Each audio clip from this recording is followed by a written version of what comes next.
So you're now in a UK outside the EU. What is your vision for the future of the UK now? It depends if you mean my vision as in how I envisage it or how I would like it to be. How I envisage the future is one of potential isolation. I also worry about how Russia will respond to a weakened Europe, and to say that we're probably the leading military power within Europe and obviously a large player in NATO, it does put Europe in a disadvantage militarily. How I would like to see the country is as maintaining as many ties with Europe as possible in terms of trade and military and intelligence and all those things. For someone who, as I say, I'm in a town that's quite far from where I grew up, but I live in London, and being in London, you come into contact. I mean, I live with two Italians. In the place that I work, we trade with Europe all the time. I work with a Spaniard and an Italian and a French guy, and I don't know. I think for my generation, we've grown up feeling like we are Europeans. So, and the people that I know who are from Europe since the vote have felt a little bit isolated, and which has surprised me quite a lot and scares me quite a lot, really. And they felt like it's a bit of a slap in the face to them. But yeah, I mean, I would, as I say, I would like to maintain as many ties as possible, and I would like to be able to travel as much as possible in Europe, and for Europe to still feel like an open door, really, because it doesn't feel like that at the moment. But yeah.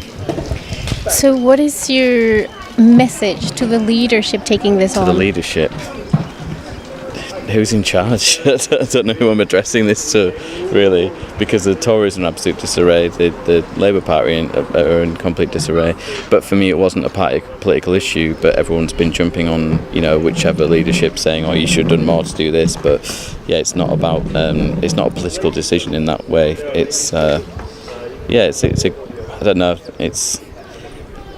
I would say you want to create they need to create a vision as soon as possible that everyone can get behind,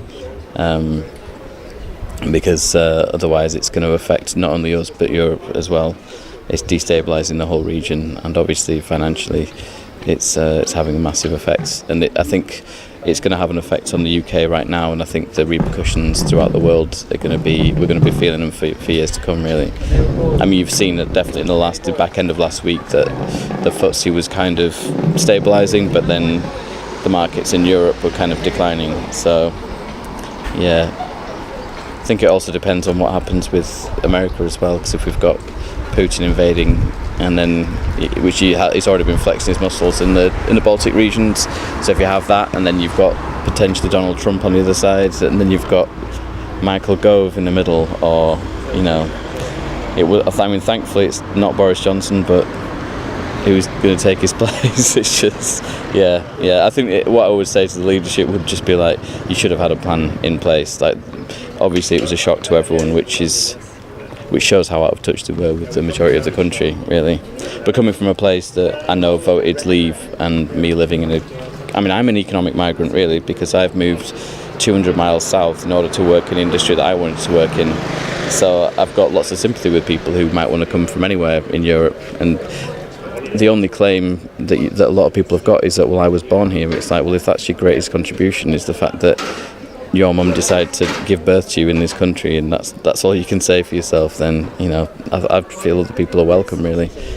But yeah, it's also it's the right wing side that is brought out in few, and I feel quite sorry for the people who voted leave, who've had their wishes, which might have been very considered, hijacked by